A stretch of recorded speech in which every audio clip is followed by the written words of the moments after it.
ويريكم آياته فأي آيات الله تنكرون.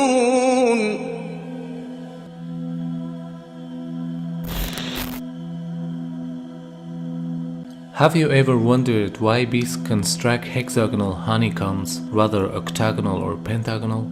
Mathematicians were looking for the answer to this question, and they reached to an interesting conclusion. A hexagon is the most appropriate geometric form for the maximum use of a given area. None of the other shapes fit together perfectly to provide more usable area and consume less amount of wax for construction of a comb. The bee's honeycomb is an amazing piece of engineering, but why have they evolved to produce this hexagonal pattern? Well, actually, they don't have too many choices. If you try to put pentagons together, for example, they just don't fit together nicely, or circles leave lots of little gaps. If they want to produce a network of regular shapes which fit together neatly, then you've really only got three options. You can do equilateral triangles, or you could do squares, or you can do the bee's hexagons. But why of those three does the bee choose the hexagons?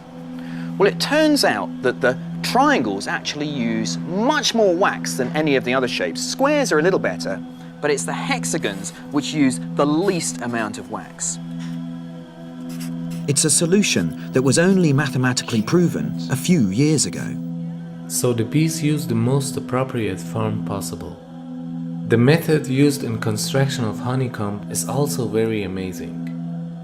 Bees start the construction of the hive from 2 or 3 different places and weave the honeycomb simultaneously in 2 or 3 strings.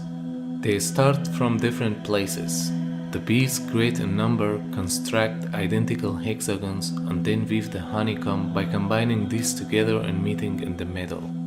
The junction points of the hexagons are assembled so deftly that no defect can be found in the structure of honeycomb. Look at it's perfect. Yeah. Hexagons here. Yeah, it is amazing. And the hexagon is a very strong structure. It's an engineering wonder for sure. While thinking about this extraordinary performance, we for sure have to admit the existence of a superior will that ordains these creatures. The evolutionists want to explain this achievement with the concept of instinct and try to present it as a simple attribute of the bee. They've just done it for thousands and thousands of years. They were born to do it. They just instinctively know that this is the shape of their home. If there's an instinct at work, and if the rule is applied over all bees and leads them to work in harmony while they are not informed of each other, then it means that there is an exalted wisdom that rules over all these tiny creatures. Or in other words, the creator of these tiny creatures inspired them with what they have to do. And this fact was declared in Quran 14 centuries ago. وأوحى ربك إلى النحل أن اتخذي من الجبال بيوتا ومن الشجر ومما يعرشون ثم كلي من كل الثمرات فاسلكي سبل ربك ذللا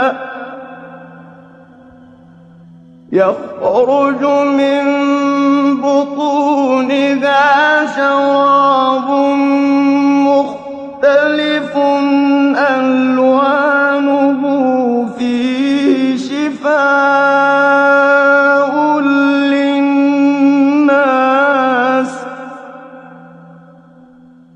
إن في ذلك لآية لقوم يتفكرون. Furthermore, the worker bees, those who gather pollen and make honey, are actually all females. The male bees do not make honey. This was only known recently. However, the mentioning verses pointed out to this fact 14 centuries ago. The Arabic words kulli, fasluki, and butuneha are all in female forms, whereas the male forms of these words are kul, fasluk, and butunehim. So by using the female moods of these words, Allah subhanahu wa ta'ala informs us that the worker bees are the female ones.